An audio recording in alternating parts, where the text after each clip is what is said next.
So I work for Upper Iowa University. Okay. I'm an admissions counselor here. Awesome. And so when it comes to social media, what kind of role does that play in your job, if any at all? Yeah. No, for admissions counselors, we're realizing that social media is an important thing these days. About 78% of students that are in high school are on some form of social media, whether it's Snapchat, Twitter, Facebook. Yep. One way that we like to keep in touch with students and let them know what's going on campus is we like to friend request any students that have applied at Upper Iowa. Okay. And we like to post different events and fun activities and photos from sporting events on our page so that students that are interested or that are planning on attending Upper Iowa can view.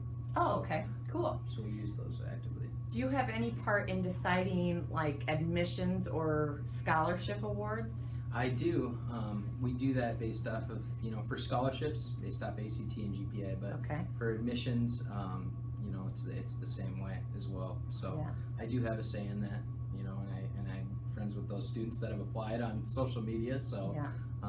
Working with them, it's important for them to, look out and be mindful of what they're posting, because especially if they accept my friend request as their counselor, they've got to realize that some of that stuff can be viewable for me from my viewpoint when I log into my Facebook. So Yeah. We were talking before this interview, and I mentioned that social media, it feels like every day in my office I'm seeing different things that students put on social media, Yeah. and it has a big impact on my view of their character. Do you feel the same? I feel the same. I think that through social media, there's this talk about how, people sometimes create different identities than what they may be like in real life online. And so they're kind of making a digital impression of themselves when they're posting on Facebook or sending snaps or whatever it is. Especially somebody from my viewpoint who may be friends with them on social media but doesn't really know them much as a person. So it kind of builds an impression.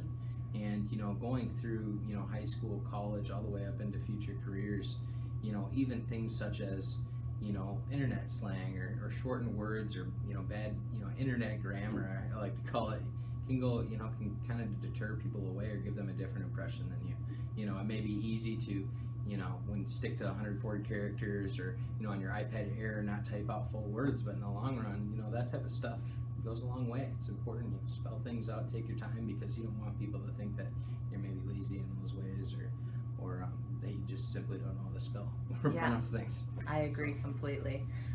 Any final tip that you have for any age, middle school to high school kids, about when it comes to social media, like rules to follow in your opinion? Yeah, my opinion, I'd say number one is to pause before you post. You've got to think about what you're posting, and anything that you are posting or retweeting or whatever it may be, you've got to think, would my parents be okay with seeing this? Would my grandma be all right watching this? Or whatever it is, because in the grand scheme of things, you're part of a social network to keep involved with your friends and to take in news, but at the same time you don't want to be hurting anybody's feelings, making people think wrongly of you, doing things that could even potentially get you in trouble with the law or anything like that, because it does get out, and we hear about things such as internet bullying and things like that, and there's never any good that comes out of it for either party. So. Yeah, that's great advice. Yeah. That's all I have. Thank you so much for your time. Great, thanks for having me.